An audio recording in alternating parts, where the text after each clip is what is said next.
Hello everybody on YouTube, this is ONH. Welcome to the next episode of What's It Worth? Still reviewing the Alien films. And today we're going to be reviewing Alien 3.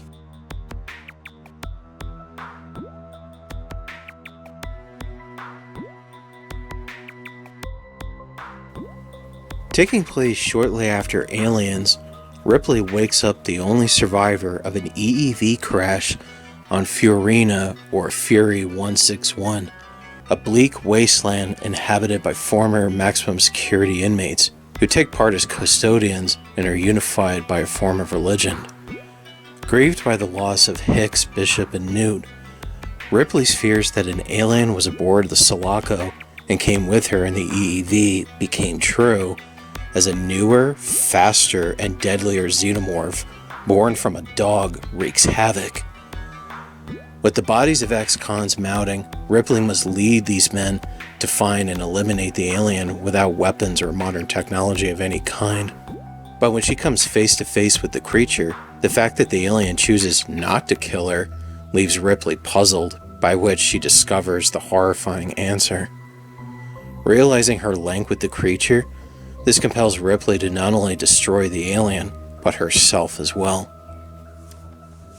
Alien 3 has gotten a lot of negative reviews. Mostly it's because of how depressing this film really is. And it really was.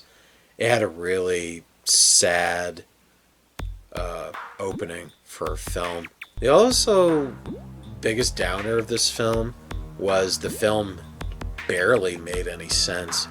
It was like somebody just kind of slapped together ideas, rushed a script, and then just produced it. Now, the reason the movie was like that was because the studio was getting involved in the creative process, and this shows that the studios should just leave the filmmaking to the artists, which we've seen examples of that. We've seen that with Justice League. There's so many big movies where if the studios had just left the filmmakers alone, these films probably would have been. And because of that, that's why Alien 3 was just sort of a bummer.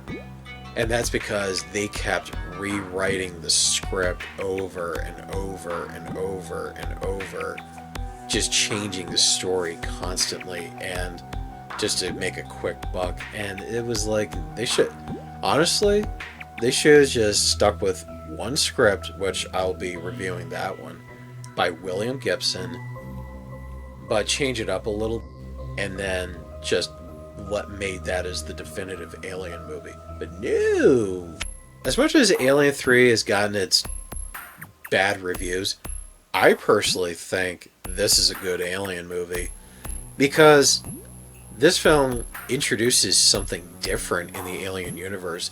It introduces a whole different xenomorph that actually spawns from an animal and not a human being like what we're used to seeing, which is actually quite of an interesting bit because it shows how the alien's physiology changes derived from whatever host that it comes from.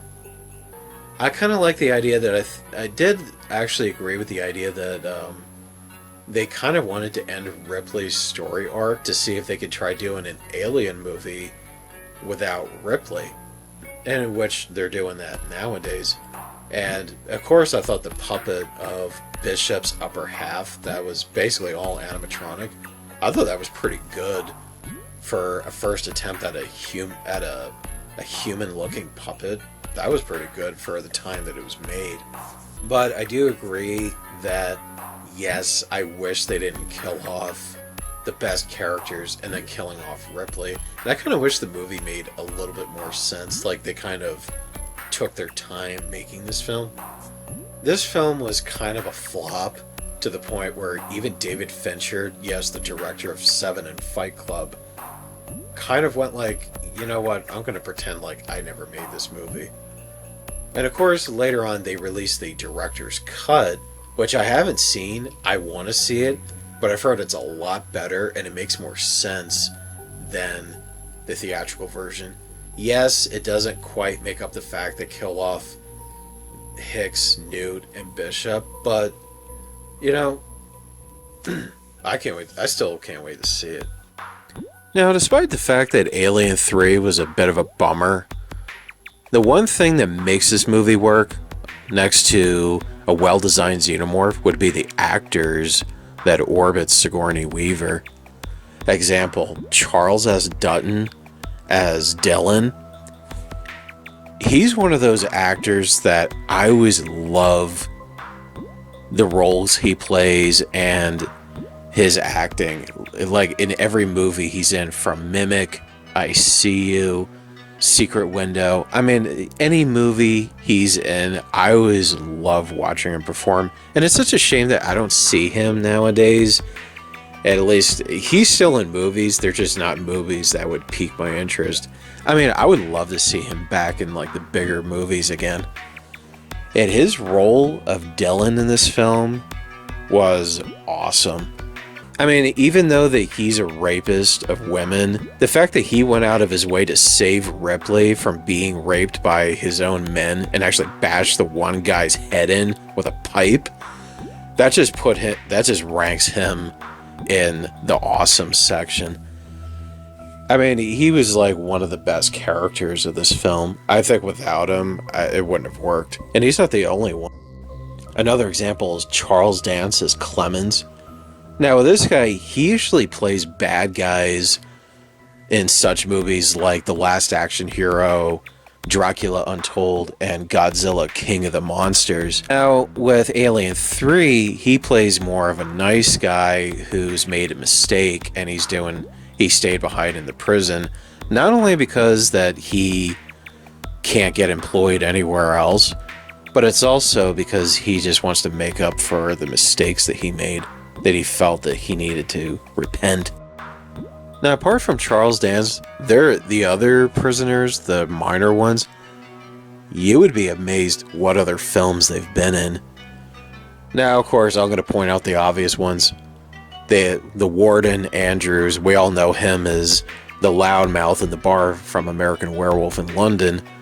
And the one prisoner who helps Ripley with the chemicals, he was the bald guy in The Lost World, Jurassic Park, and Perseus's stepdad actually, from Clash of the Titans. But the other ones that will probably shock you, remember Prisoner Murphy, the one with the dog? He was in Tim Burton's Batman, The Fifth Element, Jack the Giant Slayer 3D, Pirates of the Caribbean on Stranger Tides, and, surprisingly, Guardians of the Galaxy. Remember Prisoner Galig? Yes, the guy who had his friend's blood splattered all over his face and he ended up in the straitjacket. You would be amazed what movie he's from. He was in Queen of the Damned. And you're like, what? Who the hell was he in that film? David Talbot, yes, Jesse's boss, who's been following Marius for years, and he's been collecting his paintings.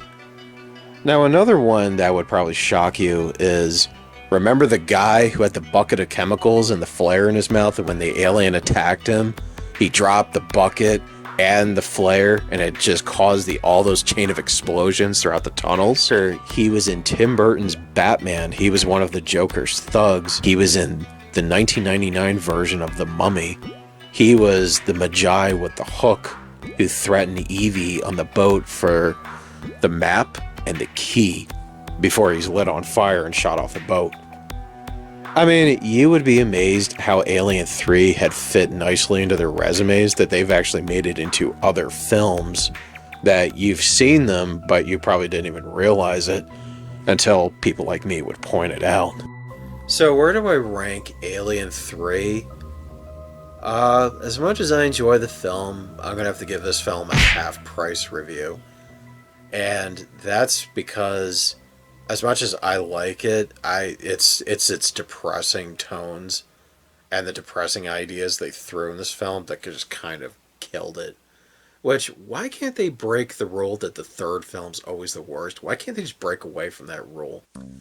So there you have it. I have done my review for Alien 3, the movie version. So until next time, I'm going to be reviewing Alien Resurrection.